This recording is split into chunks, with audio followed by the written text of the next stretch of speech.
Ladies and gentlemen and programmers, we're going to do Greenfoot Lesson 1. We're going to use leaves and wombats. All right.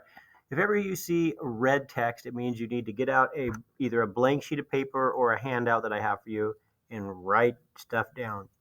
If you've seen green text, it means do what it says. If you've seen orange text, it means I gave you the note, but we need to learn it. So that's anything in orange is like, okay, I won't make you write it down, but it's important to learn. And if you see anything in this sissy blue color, it means that there's a handout. You're supposed to grab that handout, put it in your notes along with your lined paper, and you're supposed to take some notes on that handout note. Okay? Why do we take notes? Because you learn when you write stuff with your hand. You learn stuff better. So I'm a teacher. I want to teach you stuff. I want you to learn stuff. So one of the ways you learn stuff is by taking notes. So we're going to do it because it's a good practice that helps you remember stuff. All right. Write this down. It's red. Lesson 1, Part 1, Greenfoot. Write that down in your notes. All right. So I have some handouts for you in class. Grab those from me. So right now, say, Mr. Miller, I need the scoring guide and notes pictures so I can put them in the binder. Okay. All right. What is Greenfoot? Greenfoot is a free, write this down, it's in red. It's a free integrated development environment. An IDE or an integrated development environment is a program that helps you to write software. Okay, so it's a program that helps you to make another program. It's great for you because it's easy to use and you get to make 2D games. It's great for me because it makes it easy for me to teach you Java programming. I get to teach you Java object-oriented programming, and it makes it fun for you, easy for me, good for everybody. Okay, write that down. All right, so there's a lot of resources on the Greenfoot website. You can go to www.greenfoot.org. You can find this book that we're working. Basically, we're working through the book, even though we're not using the book. There's the scenarios. The scenarios are the little programs and games we're using and making. You can get those, and there's tutorials. So really good resources there. You can check this out on your own at home. Oh, I didn't mean to click on that. Okay, now, see that sissy blue color right there? That means there's a handout that needs to go in your notes. So you have your paper notes you've been taking notes on. You're going to grab this picture, you slide it in there, and then you're going to take notes right on this page. Okay, so what you're going to write down is something about a wombat. Wombats are awesome. They're super cute. They don't eat meat. They eat leaves, which is great because if they ate meat, the human species would be extinct because they're impossible to kill. They have like a crazy exoskeleton. They can like they're walking and they walk into a fence, they knock the fence down. At any rate, they're kind of cute. They're kind of fuzzy, and we're going to be doing a little exercise on our game with them. All right. So to get started with this thing, here's what we're going to do. You're going to figure out, I think there's like a little folder thing here on your computers, and you're going to click on that, and you're going to go to Documents, and you're going to go to Greenfoot. There it is. And I don't know what yours looks like. It probably looks something like this. Book scenarios, something like that. We need to find Chapter 1. And then inside of Chapter 1, there's leaves and wombats. And then we're going to go to the Greenfoot. Scroll around until you find that Greenfoot and double click on it. And this is the scenario or the game or the simulation that we'll be working with today. Okay? And so it basically looks like this. It has two parts. It has the world over here. That's the world. Okay, and then these are the objects, or these are the classes, pardon me. So these are the classes that we're going to be working with. Okay, and we're going to take a look more at that in a second, but let's keep moving through the spiel here. So get that open, ask for help if you can't. All right, now here's that blue color. That means we have a handout. Slide that into your notes because you need to know the Java programming language is object-oriented. Classes and objects are fundamental. You are always working with classes and objects. All right, let's just take a peek and see what that means. Okay, so these are our classes over here. Okay, so you guys are going to be creating classes later, but right now somebody's already created them for us. So I'm just going to double click on this thing and look inside here real fast. So somebody wrote this Java code, right? So all this Java code, don't mess around with it. But somebody wrote this thing and basically said, hey, I'm going to create a wombat. Here's what wombats do. Okay, so you have this blueprint for a wombat. This is what a wombat does. But this isn't all this text doesn't do us any good, right? That's not fun. But what we can do is we can right click and we can put a new wombat in the world. And so now we have an object. And so if I right click on him and I ask him to do stuff, I can get him to do stuff. Okay, so I just asked him to move and he moved. Okay, so we have Java. In the Java language is object oriented. That's important. Classes and objects are fundamental. We always have our classes or our blueprints, and then we always have our objects, our guys that do stuff. So you're always going to be working with classes and objects. Okay, sorry. So that's a little bit abstract at the moment, but we're going to keep building and building as the year goes on, and you're going to understand an awful lot about classes and objects as we go.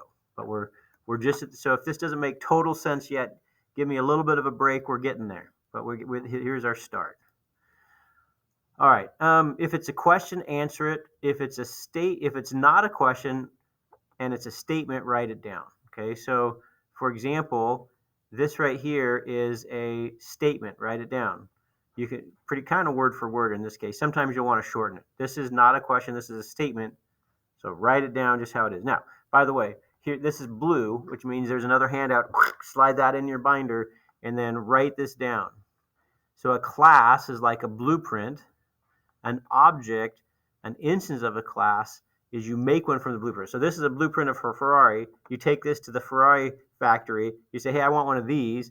And then they say, all right, they press the button, go. And then like out the other end pops this Ferrari, right? So you have the class, the blueprint, the object. You basically make one from the class. Okay, write that down. All right, so we have another page that I have in the handouts. So this is a class diagram. The class diagram shows us the classes involved in the scenario. Okay, so over here, this thing right here is called the class diagram. So what I want you to do is I want you to write down class diagram and then make a little arrow over to that thing because that's the class diagram. Okay, so the class diagram shows you the stuff that's available. So we have the wombat world. Boom, there it is. Okay, and so we have a leaf. We can put one of these into the world. Boom. We can put another wombat into the world. Boom. Now here's an interesting thing. I can't put an actor into the world because that's an abstract class. The actor was just designed, it's kind of a helper thing. It just helps us build leaves and wombats, but those don't actually go into the world. Okay. All right, so we have our class diagram shows us the classes involved in the scenario, and it also shows us some of the stuff, some of the objects that we can create and put into the world. Okay. All right, again, we have this page in the handouts, and now we're going to write some stuff on it. So a superclasses contain methods that give actions to subclasses. Write that down. Subclasses inherit the methods of its superclasses. Write that down. Abstract classes are needed but don't create actors or objects. All right, so write all those down. Hit pause until you write those down. Then I'm gonna teach you some more stuff. So hit pause, and when you're done writing that down, let's go. Okay, what does it mean? A superclass contains methods that give actions to subclasses. All right, so basically what that means is a leaf. So an actor is a superclass, a leaf is a subclass. An actor is a superclass, a wombat is a subclass. Okay, and so we created this actor superclass to give function to leaves and wombats. So for example, if I right click on here, inherited from actor is move. Okay, and I can say, oh, I want it to move 2. And so he's going to move 1, 2 spaces. So the wombat knows how to move 2 spaces because he's an actor. Okay, by the way, if I go to leaf, guess what? It also inherits from actor. So it can actually move 2 spaces as well. Okay, so because a leaf and a wombat are an actor, they can do everything an actor can do. So that saves time. You teach the actor how to do stuff, and then the leaf and the wombat also know how to do it. Okay. So a superclass contains methods that give actions to our subclass. So from this, hopefully you understand that move is a method. It's something that the actors know how to do. And abstract classes are needed but don't create objects. So again, so an actor is an abstract class. I can't put one in the world. Okay, so it's abstract class. You can't put one in the world. Subclasses inherit the methods of its superclasses. All right, so a wombat inherits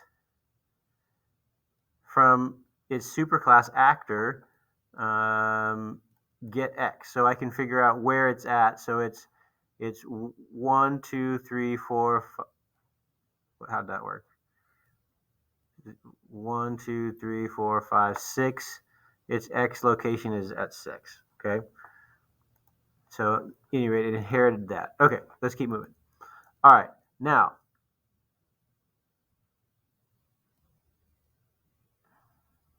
Okay, so what we're going to do is I want you to add wombat. So what we're going to do is you can right click and say new wombat, or you can click on wombat and notice that it has a thicker space border around it. And if I hit shift, then I can just place multiple ones.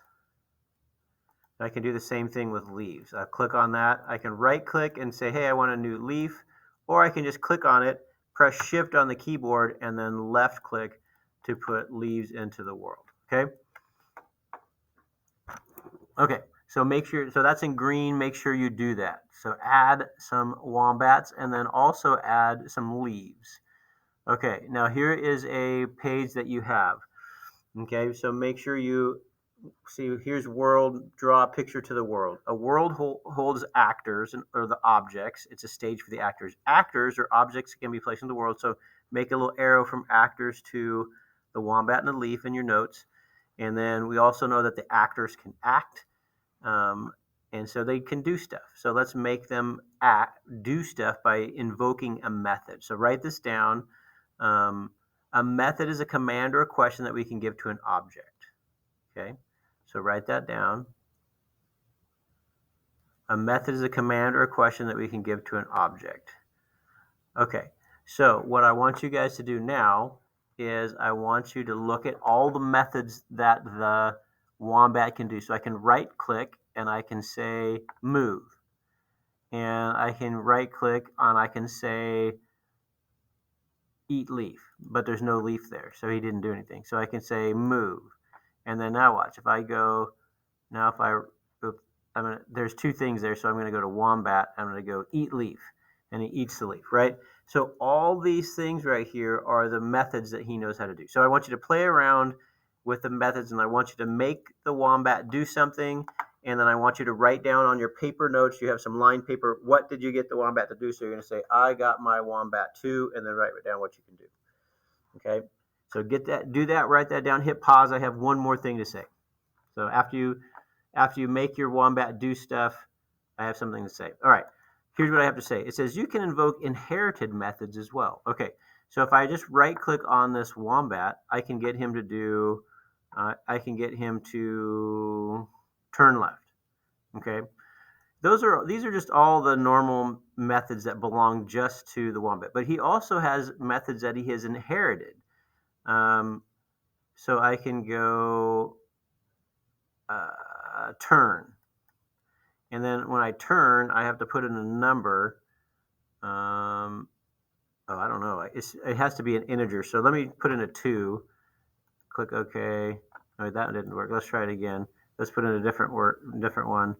Okay, so we're going to go, let's do set rotation. Let's try that one. 2. Okay, so a 2 turns them that way. Okay, the point is, though, that these are inherited from actors. So because the wombat is a subclass of actor, he has inherited all the methods from actor. Okay? All right, let's go on. All right, again, if it's a question, answer the question. You don't have to write down the question. If it's not a question but it's a statement, write down the statement. All right, these are questions, so you're going to answer all these questions. So this is hopefully you learned this already. If not, you're going to have to ask me, what is Greenfoot? What is Java? What is the difference between a class and an object? What is a class diagram? What is a world, an actor, and a subclass? And what is a method? Okay, hold on one second. Answer those questions.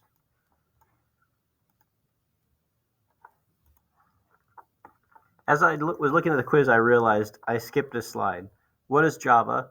So we use this IDE called Greenfoot, right? So that's the program that we're going to use. The language you're going to be using in Greenfoot is Java. Java's been around for like 25 years or so. It's an object-oriented programming language. It's used a ton, and it's a it's a powerful language, but it's also a good language to learn with, just because it was really well designed. Anyway, so let's go back to our quiz. What's the difference between a class and an object? What is a class diagram? What is an actor and a subclass? What is a method? All right, we know how to answer all those and finish this, and then we're going to go on to part 2.